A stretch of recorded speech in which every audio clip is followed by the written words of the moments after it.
Bismillahirrahmanirrahim. Assalamualaikum warahmatullahi wabarakatuh. Alhamdulillahirabbil alamin. Wassalatu wassalamu ala asyrofil anbiya wal mursalin. Nabiyina Muhammadin wa ala alihi wa ashabihi wa man tabi'ahum bi ihsanin ila yaumiddin. Asyhadu an la ilaha illallah wahdahu la syarika lahu wa asyhadu anna Muhammadan abduhu wa rasuluh. Allahumma shalli wa sallim ala nabiyyina Muhammad wa ala alihi wa ashabihi wa man tabi'ahum bi ihsanin ila yaumiddin. Amma ba'd. Hadirin salat Jumat yang dimuliakan oleh Allah. Syukur alhamdulillah pada kesempatan pagi ini mari kita terus bersyukur kepada Allah Subhanahu wa taala karena dengan banyak nikmat yang hari ini mampu kita rasakan bersama. Allah masih sayang kepada kita, dan di situ menunjukkan bahwa kita harus mampu untuk memanfaatkan sayangnya Allah ini dengan terus mendekatkan diri kepada Allah, dan kita beribadah kepada Allah dengan keadaan yang sebaik-baiknya.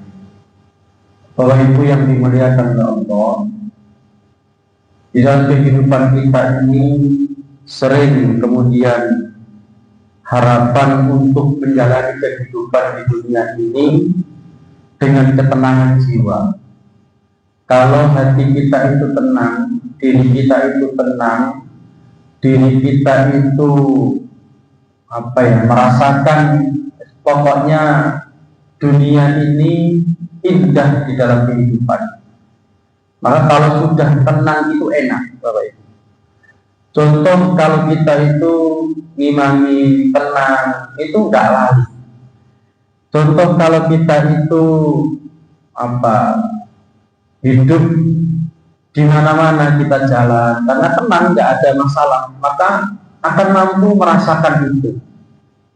Tapi kalau kemudian hidup kita ini tidak tenang, di mana-mana pasti kita resah. Neng kono ya resah, neng kene ya resah. Kemudian kita nggak punya hutang itu kan tenang, Pak ya? Alhamdulillah, gak ada hutang. Aku nih hutang tangga nih, ketemu itu koyok piye rasanya? Iku Pak aku metu ketemu, gak metu ini kepengen sholat, ya ini tidak ada ketenangan di situ.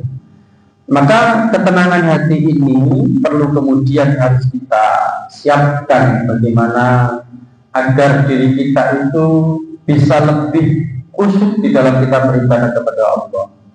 Maka lebih-lebih hati sebagai komponen yang paling penting di dalam diri seseorang. Ketenangan hati akan menimbulkan keluasan dalam hidup. Kecemasan hati akan menimbulkan keresahan di dalam kita hidup. Maka di situ hidup kadang itu menjadi misteri. Kita tidak mesti tahu apa yang kemudian terjadi besok, hari ini, besok bahkan yang akan datang. Maka kemudian selalu saya sampaikan, Bapak Ibu yang dimuliakan oleh Allah, selagi kemudian Allah itu masih memberikan nafas kepada kita, Allah masih memberikan kesempatan kita hidup, maka hiduplah dengan tenang. Ya. Maka begitu juga dengan ujian yang menimpa kita. Di sini kita bisa dituntut untuk memastikan apakah hati kita itu tenang, ya, tenang menjalankan kehidupan ini atau tidak. Nah, sekarang saja kita bisa mengukur diri kita, apakah setelah sholat subuh ini kita itu tenang. Kita kalau sudah terbiasa sholat berjamaah, kemudian kita tidak jamaah beribun Pak Hati. Itu mari sholat atau durung sampai takut. Aku mau mari sholat durung. Itu sering juga terjadi dalam hidup kita. Saya pun sering begitu. Dan orang yang dia itu, mohon maaf, ketika di dalam sholatnya itu sering lupa, ya mungkin ada faktor U, ya. Tapi orang yang kemudian sering lupa rakaat di dalam sholatnya, maka di situ hatinya itu tidak tenang. Kita itu kadang kalau lupa sholat itu kan asar begitu ya. Ini rakaat ketiga atau rakaat apa? Ini mau tahiyat awal atau durung ini? Karena apa? Hatinya tidak tenang. Ketika kita sholat itu tidak pasrah. Kita sholat itu tidak khusyuk. Kita sholat itu tidak fokus. Wes takbir, iso mikiri liyane. Nah, itu tidak tenang berarti hatinya. Maka setiap ibadah maghrib khususnya, maka setiap apa yang kemudian kita lakukan dalam aktivitas ibadah itu, kita harus tenang hati kita. Oleh karena itu, ada beberapa yang kemudian harus kita perhatikan cara agar kita itu menumbuhkan ketenangan hati. Yang pertama, menghiasi jiwa dan hati kita dengan zikrullah, dengan berzikir kepada Allah. Jadi kita kalau berzikir kepada Allah itu hati akan tenang. Jangan yang untune loro, zikir astagfirullah, astagfirullah, tenang. Coba tak zikir, ngamuk-ngamuk, kabeh ning omah diomongi kabeh. Wong nonton TV diomongi. Ojo banter-banter padahal biasa baik. Tapi kenapa? Karena sakit. Tapi kalau kemudian kita itu berzikir pada Allah, astagfirullah, ya Allah, astagfirullah, subhanallah, maka itu akan menenangkan hati. Kalau kita mau marah, kemudian kita itu berzikir, sewentak, marah sih, kedisian. Tapi kalau kemudian kita itu sudah terbiasa dengan berzikir kepada Allah, maka di situ akan menimbulkan ketenangan. Kita di dalam berkendara, bersepeda maupun menggunakan kendaraan mobil, ya, kita berzikir itu nyetir pun enak, tenang. Ya. Dan Allah, malaikat pun akan menjaga. Saya sering kemudian membuktikan hal itu. Tahu ya, mesti alhamdulillah. Jadi ketika berangkat kerja begitu, ya bismillahirrahmanirrahim, kemudian baca doa, naik kendaraan, Alhamdulillah sakhkhara lana hadza wa ma kunna lahu muqrinin wa inna ila rabbina lamunqalibun. Kemudian sesekali kita membaca ayat-ayat yang pendek, atau kemudian kita memurojaah ayat-ayat. Jadi enak Bapak Ibu. Kalau kita itu punya banyak hafalan itu enak. Jadi berangkat dari rumah BKB menuju ke Gresik begitu, itu satu halaman itu selesai. Satu halaman selesai, bahkan sampai satu muka ya. 2 halaman begitu selesai kita memurojaah. Nah, bagaimana kalau kita itu tak banyak hafalannya? Ya tak apa. Jangan ulang-ulang terus ya, trikul itu. Ya, diulang terus. Ataupun surat-surat yang lainnya yang pendek-pendek. Yang terpenting kita ketika di dalam perjalanan itu tak sampai bengong. Kalau sendirian, kalau sama istri jenengan, suami jenengan, jangan mau Quran terus ya, istrinya ya garing. Anu mau coy tidak dulu sih ngomong amet ki boleh dewe kayak apa. Ya sesekali kemudian kita ajak murojaah bersama. Ya kalau nggak bisa kemudian dalam mobil itu ada tape atau ada audio itu yang bisa kita gunakan untuk apa? Kita mainkan murotal ataupun zikir. Nah, itu yang kemudian akan lebih menenangkan kita dalam perjalanan. Pokoknya setiap kita kepengen tenang hati kita, maka zikrullah, kita berzikir kepada Allah. Nah, ketika setelah sholat kita zikir yang enteng-enteng saja loh Pak, Ibu-ibu. Tak usah kemudian kita zikir yang susah-susah. Yang penting kita mengingat kepada Allah Subhanahu wa Ta'ala. Maka zikir itu adalah mengingat kekuasaan Allah atas apa yang kemudian dikehendaki. Dengan zikir hidup ini juga bisa selalu terkontrol, tetap berada di jalan yang dibenarkan oleh syariat. Maka baik secara jahar atau suara keras maupun secara sir atau suara pelan, maka hendaknya kemudian kita juga berzikir dalam situasi apapun dimanapun. Nah Allah Subhanahu Wa Taala memfirmankan, ala bidzikrillah tatma'innul qulub. Ingatlah Hanya dengan mengingat Allah hati akan selalu tentram. Maka di dalam ayat yang kemudian menjelaskan, ini saya menyampaikan secara putusan tarjih Muhammadiyah, bahwa di kalangan kita itu kan banyak yang kemudian menafsirkan atau menjadi budaya bagaimana kemudian kita itu berpikir. Maka menurut Majelis Tarjih Muhammadiyah itu dijelaskan dalam surat Al-A'raf ayat 205 itu bahwa a'udzubillahi minasyaitonir rajim wadhkur rabbaka fi nafsika tadarru'an wa khifatan wa dunal jahr minal qawli bihuduwi wal asali wa la takum minal ghafilin. Di situ dijelaskan bahwa di dalam berzikir, ya, Majelis Tarjih Muhammadiyah itu pada dasarnya dianjurkan untuk dilafalkan dengan suara pelan di dalam hati. Ini Majelis Tarjih Muhammadiyah. Berdasarkan Al-Quran tadi saya sebutkan dalam surat Al-A'raf ayat 205. Maka dalam hadisnya pun diriwayatkan oleh Muslim. Dalam surat Al-A'raf tadi disebutkan, panjenengan coba bisa cross-check di sini. Al-A'raf ayat 205 menjelaskan Allah Subhanahu wa taala memfirmankan agar menyebut namanya di dalam hati dengan merendahkan hati, rasa takut dan tidak mengeraskan suara pada pagi hari maupun petang hari. Maka di situ kemudian diartikan dari Majelis Tarjih itu mengisyaratkan bahwa kita di dalam berzikir kepada Allah itu untuk tidak mengeraskan. Maka bagaimana kemudian menurut Majelis Tarjih dalam hadisnya bahwa Nabi Muhammad SAW pada para sahabat, ya, yang mengeraskan suara saat berdoa untuk merendahkan suara karena Allah itu maha mendengar, maha dekat, bukan karena Allah itu tuli. Maka di situ kemudian kita mau keras atau tidak sesuai dengan budaya kita masing-masing, sesuai dengan kebiasaan kita masing-masing. Maka di situ kemudian tidaklah menjadi sebuah kontroversi dalam kita berbudaya, tetapi bagaimana kemudian kekhusyukan kita dalam beribadah. Nah, artinya bahwa kita membaca Al-Quran saja ketika ada orang yang sedang sholat itu kita disuruh untuk tidak ada suaranya, artinya di dalam hati kita membacanya. Maka Bapak Ibu ketika ada sholat, mungkin di rumah anaknya sholat, kemudian panjenengan mungkin anaknya terlambat sholat, ya. Kemudian munfarid lah, kemudian panjenengan sudah membaca Al-Quran.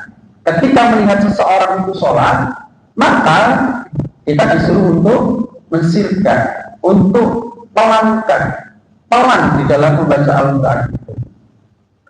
Sama ketika kita itu di dalam masjid, ini kan terkadang banyak melihat bahwa ada jamaah yang terlambat, ya, terlambat di dalam sholat, itu yang kita harus tahu sendiri. Terus bagaimana kalau ada kajian? Ini yang kemudian harus kita pahami. Jadi kalau kemudian di situ ada kajian, maka tidak menjadi alasan bahwa masuk pengajian ada bisik-bisik, sehingga di situ jamaah yang munfarid itu harus memahami, ya, bagaimana kemudian lebih fokus di dalam sholatnya. Jadi itu penjelasan dari Majelis Tarjih terkait kita itu berzikir, cara berzikir kita. Jadi kita ketika pengen tenang hati kita, salah satunya adalah dengan kita menjaga zikir kepada Allah Subhanahu wa taala. Jangan berjalan, jogging, healing, ya berzikir, banyak berzikir. Maka di situ akan banyak kemuliaan yang akan mendatang pada keberkahan kita.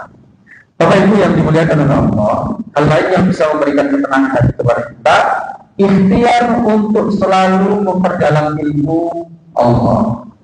Jadi kalau kita itu memperbanyak ilmu, hasanah keilmuan kita, seperti saat ini kan kita saling menasihati, Bapak Ibu. Bukan berarti saya ini yang paling muda, atau ada yang muda lagi? Ada, saya yang paling muda. Tapi kita saling menasihati. Artinya bahwa apapun yang kemudian kita miliki ilmu itu hendaknya kemudian kita sampaikan. Sama hanya dengan panjenengan di rumah, maka harus ada yang kemudian menjadi penasehat. Bapaknya harus bisa menjadi penasehat.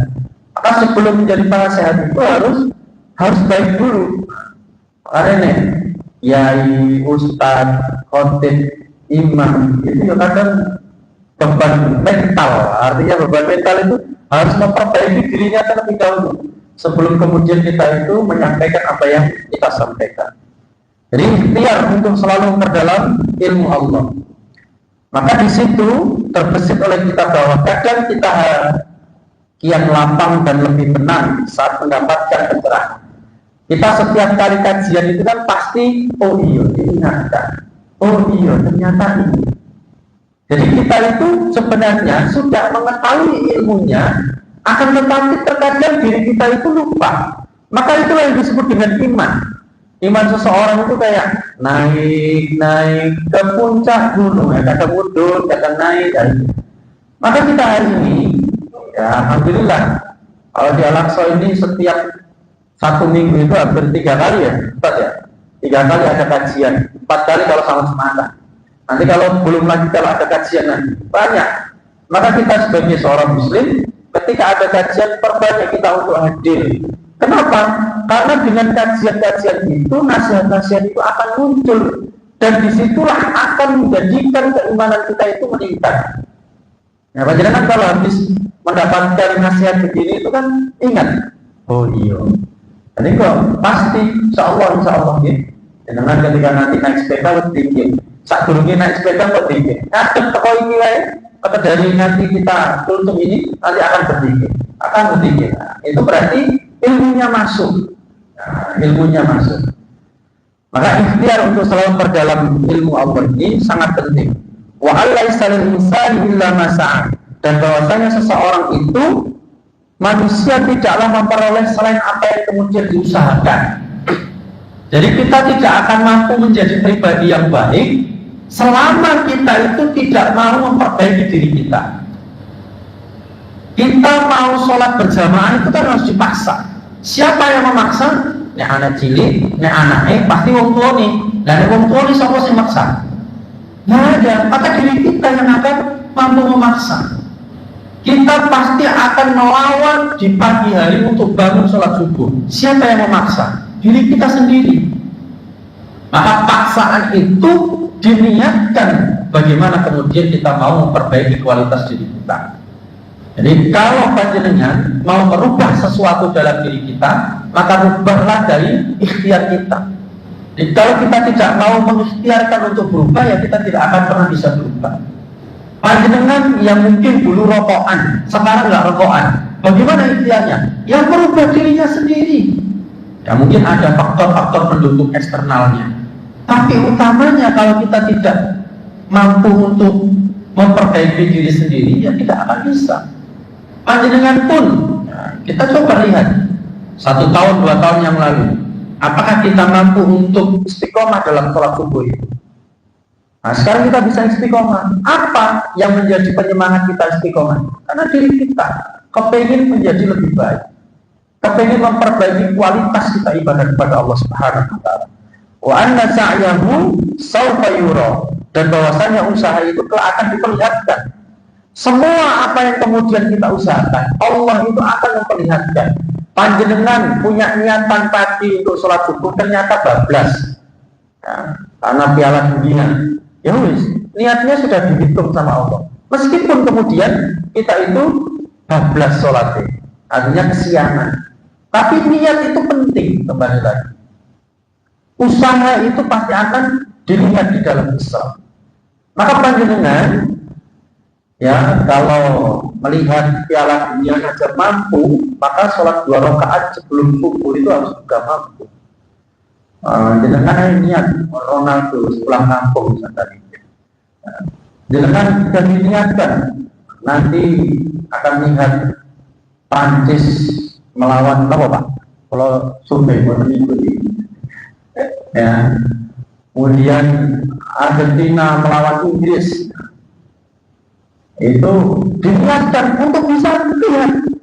Tapi bagaimana kemudian kita meniatkan yang lainnya, kita lebih dekat kepada Allah, ini juga harus kita niatkan. Niat kita untuk lihat piala dunia saja sangat kuat. Tapi bagaimana kemudian niat yang lainnya itu untuk mendekatkan diri kepada Allah juga harus lebih kuat. Maka ini semuanya tergantung. Ya tadi itu wa alaysa il insani illa ma sa'a. Surat An-Najm ayat 39 itu.